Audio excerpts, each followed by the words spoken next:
Yes, certainly. The reason that I wrote the book in the first place was I was getting so many phone calls from people asking the same things really. You know, is it real? How do I know it's part of my experience? How do I deal with it? Who do I go to? How do I get my family to understand what's going on for me? What about my kids? All these kinds of questions. So I thought, well, the only way that I can really help a broader number of people, because there's only one of me, there's not many resources out there coming from a professional perspective and therapeutic perspective. So if I can provide a resource book or a way of getting through the opening up to their experiences right through to, you know, dealing with and integrating it, I needed a book that would take them through that process. So what I tried to do was actually isolate the most important things that people wanted to know and write stories on that. And I started off with someone's story, how confused, and they were frightened, they didn't know if it was real, they didn't even want to know whether it was real, all these kinds of things.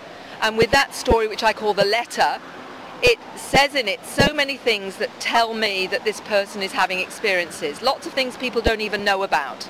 And then it went into, have you seen a UFO? It goes into all the kinds of things you might feel having this experience, how you feel different, how you feel confronted by seeing something that nobody else has seen. It goes into feelings. And from that, I took it into, okay, so how do we actually know contact is real? All the real tangible things like marks on the body, from waking up the next morning with nosebleeds, the fear of clowns, all those kinds of things.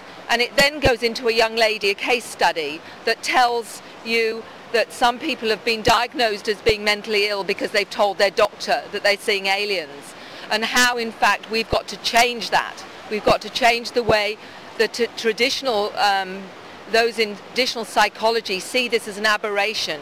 See the fact that you're seeing or hearing things that other people can't necessarily see doesn't necessarily mean you're crazy. It just means that you're more multidimensionally aware, that you have a broader way of seeing your reality. So it goes into that. And then it takes you to, what does a researcher do? What does a therapist do? How will you be helped by either of them? How do you get your own resource? How do you set up your own support network if you're on your own and you don't know anyone who's going to help you? It goes into the star kits. How do you know if your child's having experiences? It goes into implants. What are they? It goes into things like missing pregnancies, women who've become pregnant and then suddenly their pregnancy's gone with no explanation. What does that mean? It also goes into the strange things people do after contact, the strange languages they may start to come out with, the strange scripts they may write, the strange geometric drawings some people do. And it goes into, as a therapist, how do I work? How does taking people into hypnosis help them understand something that may have happened that they can't recall, like missing time? You go on a journey, it takes longer than it should do. What's happened? You may have just seen lights, your car may have stalled. What happened in that time? So in hypnosis we can actually explore that and find out what's happened. So it gives people answers. They get to know what's happened and get to understand. And it takes it into what's the big picture with this? Where are we going with this? Why this is happening? All the things to do with DNA changes and what have you. So the whole book is like a package to help those with experiences. And I found that I got help with it, that sometimes when I was writing something maybe on implants, that I'd get phone calls with people that said, I think I've got an implant. So it was almost like I was being assisted on some level to put the relevant information in at the right time through the book. So I honestly believe in some way I was assisted and guided with some of the material as well. So for me, the most important thing is giving people a tool to help themselves, even if they're in a society they've got nowhere to go. So that was the main reason for doing it. Mary, after last night's riveting presentation at the university, you did mention this new cutting edge work that you're involved in with regard to using sounds and frequencies in healing. What I'm very interested to find out about is, first of all, what is it? And second of all, I'm very interested to find out how it differs from the previous sort of New Age, by using New Age people using light and sound, etc. Could you tell us a little more about this? Working with hypnosis has taught me a great deal about how to work with the subconscious mind. And that's always fascinated me, how people can come to their own answers once you take them into that space.